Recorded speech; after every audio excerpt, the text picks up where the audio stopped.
Assalamualaikum, salam sejahtera, selamat pagi. Apa khabar anda semua? Apa khabar kamu semua hari ini? Cikgu berharap kamu semua berada dalam keadaan sehat-sehat sejahtera. Baiklah, hari ini kita teruskan sesi pembelajaran kita melalui subjek sejarah, mata pelajaran sejarah, di mana sebelum ini saya sudah menjelaskan berkenaan dengan maksud sejarah yang kita ambil daripada beberapa tokoh, dan kemudian kamu dijelaskan tentang maksud sejarah secara keseluruhan.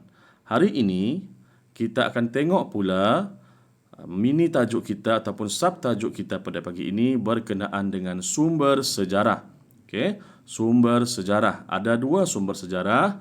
Sebelum saya pergi dengan lebih lanjut berkenaan dengan sumber sejarah, ingin saya jelaskan berkenaan dengan apakah yang dinyatakan sebagai sumber sejarah ini. Okey, kita tengok slide yang seterusnya.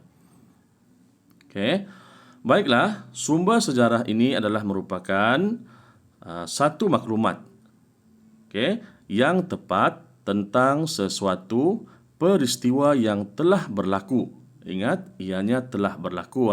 Sumber sejarah ini terbahagi kepada dua, iaitu sumber primer dan sumber sekunder. Saya ulang lagi sekali, sumber sejarah ini terbahagi kepada dua.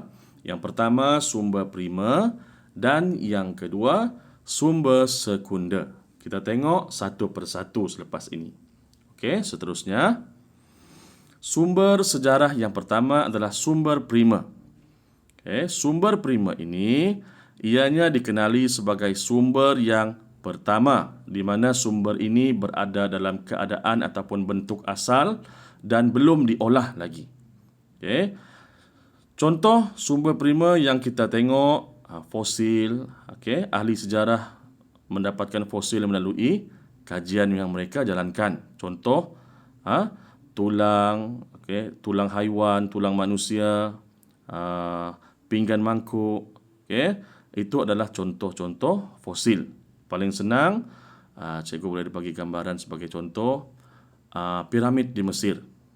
Ahli-ahli sejarah menjumpai banyak sumber-sumber fosil yang terdapat di dalam piramid itu.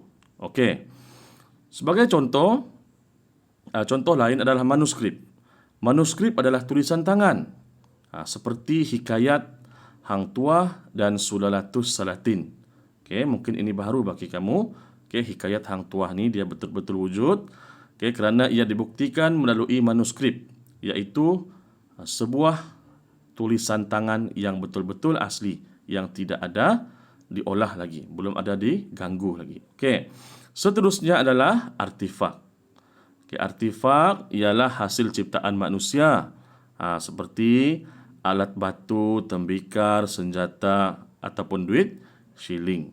Okey. Jadi ahli-ahli sejarah ini mengumpulkan semua bahan-bahan ini, kemudian mereka kelaskan mana satu fosil, mana satu skrip, dokumen rasmi dan artifak. Contoh dokumen rasmi di sana, yang mengandungi tentang sesuatu peristiwa sejarah yang telah berlaku. Jadi ini adalah sumber pertama. Kata kunci sumber pertama adalah sumber yang asal, asli, belum diolah. Ini adalah sumber primer. Sumber yang seterusnya iaitu sumber sekunder. Sumber sekunder ialah penulisan yang dihasilkan daripada sumber asal. Maksudnya di sini, ianya merujuk kepada sumber asal. Kemudian, ianya diolah, ditulis, melalui pandangan daripada penulis itu sendiri. Contohnya, buku-buku sejarah yang terdapat di kedai-kedai buku, muzium dan sebagainya, majalah, risalah dan juga akhbar. Ini kita boleh jadikan sebagai sumber sekunder, sumber sejarah yang kedua. Kata kuncinya di sini adalah yang kedua. Jadi saya harap kamu dapat faham berkenaan dengan sumber sejarah ini. Yang pertama tadi, sumber sekunder. Sumber sejarah ada dua, iaitu sumber primer, sumber yang pertama, dan sumber sekunder yang merupakan sumber yang kedua. Itu sahaja untuk hari ini. Itu sahaja. Jadi, tugasan yang saya nak berikan kepada kamu, saya minta kamu salin nota berdasarkan maklumat pada video yang Anda lihat tadi, yang kamu lihat tadi, sumber pertama, sumber sejarah. Ada 2 tadi. Jadi isi dalam kotak ini, sumber pertama tadi apa? Sumber primer. Tulis. Sumber kedua, sumber sekunder. Okey. Kemudian latihan seterusnya, saya mahu kamu nyatakan maksud sumber primer. Sila rujuk pada video sebelum ini. Kemudian contoh sumber primer. Kamu buat dalam buku sejarah. Seterusnya adalah sumber sekunder. Sama juga macam sebelum ini, macam tadi, nyatakan maksud dan berikan 3 contoh yang melambangkan ianya sebagai sumber sekunder. Kelas, saya harap itu sahaja dari saya. Sekian, terima kasih dan semoga kita berjumpa lagi. Semoga kita dapat menjalankan sesi pengajaran dan pembelajaran seperti biasa, yaitu dengan kembali semula ke sekolah. Assalamualaikum, salam sejahtera dan jumpa lagi.